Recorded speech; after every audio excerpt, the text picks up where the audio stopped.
তৃণমূল কংগ্রেস তারা কি এই আসনটি ধরে রাখতে পারবে? কে কোথায় এগিয়ে ছিল, কে কোথায় এগিয়ে গিয়েছে, শাসক দল কত ভোট পেয়েছিল, বিরোধীরাই বা কত ভোট পেয়েছিল? যে বিজেপি পরবর্তী নির্বাচনগুলোতে যেভাবে তাদের ভোট ব্যাংক বাড়িয়ে নিয়েছিল, বরানগরে বামেরা তাদের দুর্গ কি আবার পুনরুদ্ধার করতে পারবে? সমস্ত ইকুয়েশন বদলে দিয়ে সজল ঘোষই হয়তো বরানগর বিধানসভা কেন্দ্র থেকে জয়লাভ করে রাজ্য বিধানসভায় পা রাখবেন।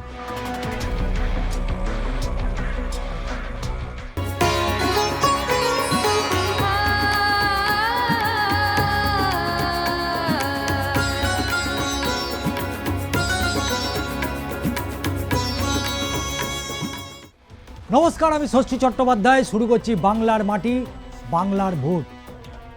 পাহাড় থেকে সমতল 294টি আসন, প্রতিটা আসনের কেন্দ্র ধরে ধরে, প্রতিটা বিধানসভা ধরে ধরে আমাদের বিশ্লেষণ চলছে।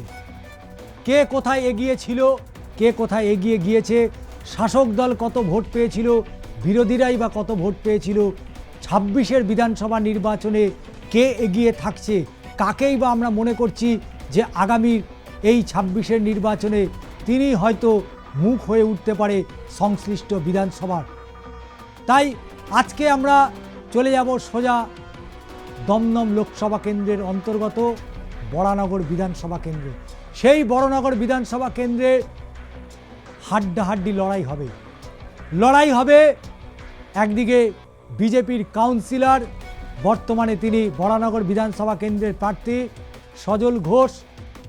দ্বিতীয় হচ্ছে সায়ন্তিকা বন্দ্যোপাধ্যায়, তিনি উপনির্বাচনে জয়লাভ করেছিলেন 2024-এ, এবং তরুণ তুর্কি বামেদের ছাত্র থেকে উঠে আসা নেতা সায়নদীপ মিত্র। তো এই নির্বাচনে লড়াই তো হবেই, এবং সেই লড়াইয়ে কে জয়লাভ করবে সিদ্ধান্ত আপনারা নেবেন। তো চলুন চলে যাই সরাসরি বরানগর বিধানসভা কেন্দ্র, এবং নজর তো থাকবেই বরানগর বিধানসভা কেন্দ্রে, কারণ সেখানে অলরেডি লড়াই শুরু হয়ে গেছে। রাজনৈতিক প্রচারের মধ্যে দিয়ে যেমন লড়াই হচ্ছে, তখন বাহুবলীর লড়াইয়েও কেউ পিছিয়ে নেই। কয়েকদিন আগেই উত্তপ্ত হয়ে উঠেছিল বরানগর বিধানসভা কেন্দ্র, কিন্তু এত কিছুর মধ্যেও মানুষ কাকে বেছে নেবে সেটাই হচ্ছে শেষ কথা। 2016 সালের বিধানসভা নির্বাচনের দিকে নজর তো রাখতেই হবে, কারণ দুটি বিধানসভা এবং দুটি লোকসভা কেন্দ্র ধরেই আমরা মূলত আজকের এই বিশ্লেষণ করব। তো প্রথমেই চোখ রাখব 2016 সালের বিধানসভা নির্বাচনের ফলাফল। 2016 সালের বিধানসভা নির্বাচনের ফলাফল সেটা অবশ্যই নজর রাখতে হয়, কারণ এই নির্বাচনটা বরানগর বিধানসভার বাসীদের কাছে অত্যন্ত গুরুত্বপূর্ণ। কারণ বরানগরে আলাদা একটা ইতিহাস রয়েছে। প্রাক্তন প্রয়াত মুখ্যমন্ত্রী জ্যোতি বসুর কেন্দ্র বরানগরে মতীশ রায়ের মতন প্রার্থী হয়েছিলেন। বরানগরে ভৌগোলিক চিত্র যদি আমরা বলি, একদিকে দক্ষিণেশ্বরের মা কালীর মন্দির রয়েছে, উল্টো দিকে গঙ্গা পেরিয়ে বেলুড় মঠ রয়েছে। ফলে বরানগর কেন্দ্রটা অবশ্যই তার ঐতিহ্য, তার সংস্কৃতি, তার ইতিহাস একটা আলাদা জায়গা তৈরি করে রেখেছে। কিন্তু বরানগর বিধানসভা কেন্দ্রের যখন রাজনৈতিক লড়াই হয়, তখন সেই লড়াইতে কেউ 1 ইঞ্চি জমি ছাড়তে চায় না। 2016 সালের বিধানসভা নির্বাচন, যে নির্বাচনে বরানগরও একসময় একদা লাল দুর্গ হিসেবেই পরিচিত ছিল, সেই লাল দুর্গ প্রথম ভাঙল 2011-র বিধানসভা নির্বাচনে। তারপরে 2016 সালের বিধানসভা নির্বাচনে অল ইন্ডিয়া তৃণমূল কংগ্রেস, তারা 50.10% ভোট পেয়েছিল 2016 সালের বিধানসভা নির্বাচনে। 76,531টি ভোট তৃণমূল কংগ্রেস পেয়েছিল। বিজেপি তারা তৃতীয় স্থানে ছিল। যে বিজেপি পরবর্তী নির্বাচনগুলোতে যেভাবে তাদের ভোট ব্যাংক বাড়িয়ে নিয়েছিল, সেই তুলনায় 2016 সালে বিজেপি ভোট পেল 9.27%, অর্থাৎ 14,172টা ভোট পায় ভারতীয় জনতা পার্টি। বাম এবং কংগ্রেসের জোট, যে বাম কংগ্রেসের দীর্ঘদিনের একটা রাজনৈতিক মতাদর্শের লড়াই ছিল, সেই সমস্ত দূরে সরিয়ে রেখে তারা বন্ধুত্বপূর্ণ জোট করে তারা 2016 বিধানসভা নির্বাচনে নেবে তারা জোট করল। সেই জোটে তারা 39.56% ভোট পেল, অর্থাৎ 60,831টি ভোট পেল 2016 বিধানসভা নির্বাচনে।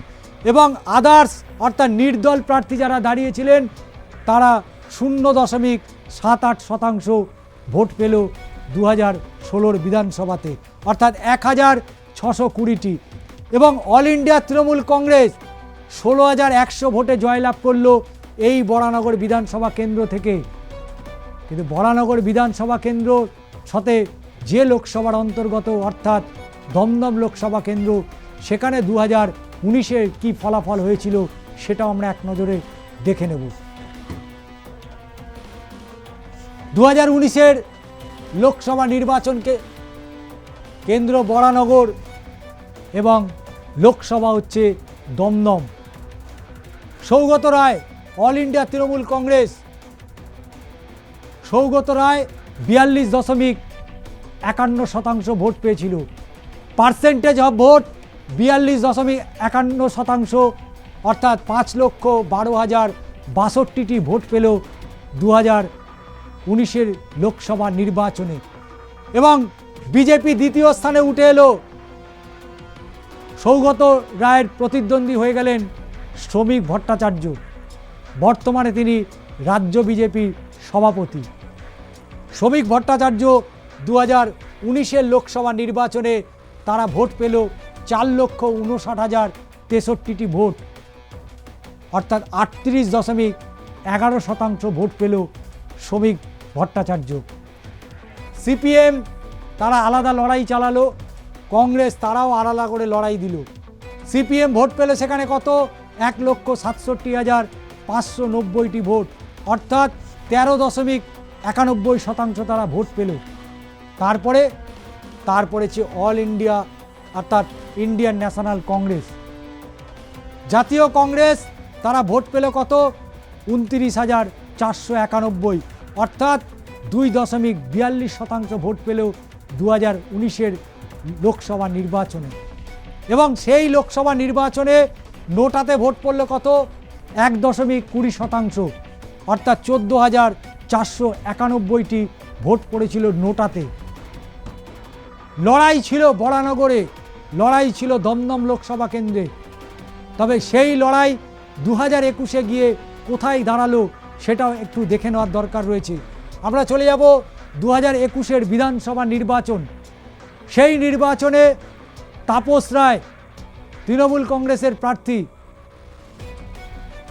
সেই তাপস রায় তিনি কত ভোট পেলেন? অল ইন্ডিয়া তৃণমূল কংগ্রেস তাপস রায় তিনি ভোট পেলেন 53.42%, অর্থাৎ 85,615টি।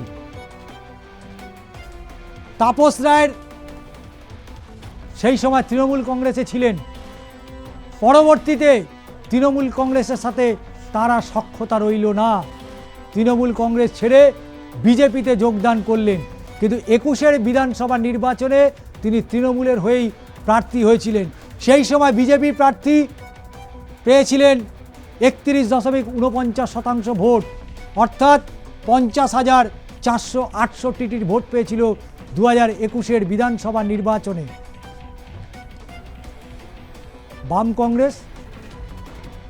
কংগ্রেস আবার তারা জোট করলো। তারা মনে করলো জোট করে হয়তো সরকারে একবার হয়তো ফিরে আসা যেতে পারে, তবে মানুষ যাদেরকে প্রত্যাখ্যান করে নেয় তাদেরকে ফেরানো অনেক কঠিন হয়ে যায়। তাই বাম কংগ্রেসের জোট তারা পেল 20,135টি ভোট, অর্থাৎ 12.56% ভোট পেল। এই 2021-এর বিধানসভা নির্বাচনে নোটাতে ভোট পড়ল কত? 1.48%, অর্থাৎ 2378টি ভোট। 2021-এর বিধানসভা নির্বাচনে এই বরানগর বিধানসভা কেন্দ্র থেকে তাপস রায় 35,000-এরও বেশি মার্জিনে জয়লাভ করেছিলেন। কিন্তু তাপস রায় 2021-এর পরে তিনি তৃণমূল কংগ্রেসে আর রইলেন না। তৃণমূল কংগ্রেসের আর নেতা নেত্রীদের তার ভালো লাগলো না, কারণ তার বাড়িতে যখন কেন্দ্রীয় তদন্তকারী সংস্থা ছাপা মারল, তারপরেই তিনি রং বদল করে ফেললেন, অর্থাৎ তৃণমূল কংগ্রেস ছেড়ে তিনি বিজেপিতে যোগদান করলেন। নির্বাচন হলো আবার বরানগর বিধানসভা কেন্দ্রে, এবং সেই উপনির্বাচনে কি ফলাফল হলো সেটাও কিন্তু একবার এক নজরে দেখে নেব। কারণ তাপস রায় তার এই আসন ছেড়ে দিয়ে গেছিল 35,000 ভোটে, অর্থাৎ 35,000-এর লিড নিয়ে এই বিধানসভা কেন্দ্র ছেড়েছিল।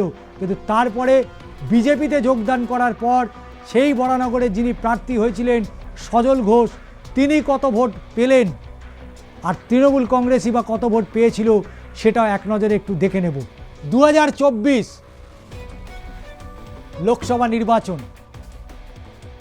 লোকসভা নির্বাচন বরানগর বিধানসভা কেন্দ্র অবশ্যই দমদম লোকসভা। সেই দমদম লোকসভা কেন্দ্রে অল ইন্ডিয়া তৃণমূল কংগ্রেস তারা ভোট পেল 41.95%, অর্থাৎ 5,28,579টি ভোট। দ্বিতীয় স্থানে রইল কে? ভারতীয় জনতা পার্টি বিজেপি, তারা ভোট পেল 36.34%, এবং তার পাশাপাশি অর্থাৎ মোট ভোট তারা পেয়েছিল 4,57,919। এবং এই নির্বাচনী কেন্দ্র আলোচনা করার আগে একটা জিনিস জানিয়ে রাখি, 2024-এর 42টা কেন্দ্রে যে নির্বাচন হয়েছিল লোকসভার, সেই নির্বাচনে তৃণমূল কংগ্রেস আর এবং বিজেপির মধ্যে 50 লক্ষ ভোটের ব্যবধান ছিল, এবং এই 50 লক্ষ ভোটের ব্যবধানেই শাসক দল তৃণমূল কংগ্রেস অনেকগুলো বেশি আসন পেয়ে যায় বিজেপির থেকে, এবং বিজেপি 2019-এ লোকসভা নির্বাচনে যে আসন পেয়েছিল তার থেকে অনেকটাই কমে গিয়েছিল এই 24-এর লোকসভা নির্বাচনে। তাই দমদম লোকসভা কেন্দ্রে তৃণমূল কংগ্রেস তারা 41.95% তারা যেমন ভোট পেয়েছিল, বিজেপিও 36.34% ভোট পায়। বাম কংগ্রেসের জোট 2024-এর লোকসভা নির্বাচনে তারা 2,40,784টি ভোট পায়, অর্থাৎ 19.11% ভোট পেয়েছিল তারা। তাই স্বাভাবিকভাবেই নোটাতে যেখানে প্রায় 11,334টি ভোট পড়েছিল, অর্থাৎ 0.9%, এখান থেকে সৌগত রায় 2024-এর লোকসভা নির্বাচনে 1,26,046 ভোটে জয়লাভ করেছিল। তাপস রায় 2021-এর বিধানসভা নির্বাচনে জয়ী হওয়ার পরেই তৃণমূল কংগ্রেসের সাথে দূরত্ব বাড়তে শুরু করে, কারণ তার বাড়িতে কেন্দ্রীয় তদন্তকারী সংস্থা হানা দিয়েছিল, এবং তিনি তৃণমূল কংগ্রেস ছেড়ে বিজেপিতে যোগদান করলেন, যে কারণে বরানগর বিধানসভা কেন্দ্রে আবার একটা উপনির্বাচন হলো 21-এর পরে, আবারও 24-এ বরানগর বিধানসভা কেন্দ্রে নির্বাচন। 2024-এর বরানগর বিধানসভা কেন্দ্রের উপনির্বাচন, সেই উপনির্বাচনে অল ইন্ডিয়া তৃণমূল কংগ্রেস প্রার্থীকে সায়ন্তিকা বন্দ্যোপাধ্যায়, বিজেপির প্রার্থী হচ্ছে সজল ঘোষ। বাম কংগ্রেসের জোট তাদের প্রার্থীকে হলো তন্ময় ভট্টাচার্য, অর্থাৎ লড়াইটা ছিল কঠিন। সায়ন্তিকা বন্দ্যোপাধ্যায়ের প্রথম রাজনৈতিক লড়াই, যে রাজনৈতিক অর্থাৎ ভোটের রাজনীতি, সেইখানে সায়ন্তিকা বন্দ্যোপাধ্যায় প্রথম দফাতেই উত্তীর্ণ হয়ে গেলেন। তিনি এই বরানগর বিধানসভা কেন্দ্র থেকে 43.04% ভোট পেলেন, অর্থাৎ 69,251 ভোট। বিজেপির সজল ঘোষ দারুণ লড়াই দিয়েছিল। সেই বিধানসভা কেন্দ্রে আমরা সকাল থেকে ছিলাম বরানগর বিধানসভার উপনির্বাচনে, হাড্ডাহাড্ডি লড়াই, কোনো রাজনৈতিক দল কাউকে 1 ইঞ্চি জমি ছাড়ছিল না। সজল ঘোষ চষে খেয়েছিল বরানগর বিধানসভা কেন্দ্রে। সেই সজল ঘোষ বিজেপির হয়ে 37.98% ভোট পেলেন উপনির্বাচনে। 61,101 ভোট পেয়েছিলেন এই বরানগর বিধানসভা কেন্দ্রের উপনির্বাচনে। তন্ময় ভট্টাচার্য বাম কংগ্রেসের জোট, তিনি ভোট পেলেন 16.62%, অর্থাৎ 26,735টি ভোট। বরানগর বিধানসভা কেন্দ্র, যেটা বামেদের দুর্গ বলে পরিচিত ছিল, সেইখান থেকে বরানগরের ভূমিপুত্র তন্ময় ভট্টাচার্য, তিনি ভোট পেলেন 26,735টি ভোট। এবং নোটাতে ভোট পড়ল কত? 1,678টি, অর্থাৎ 1.04%।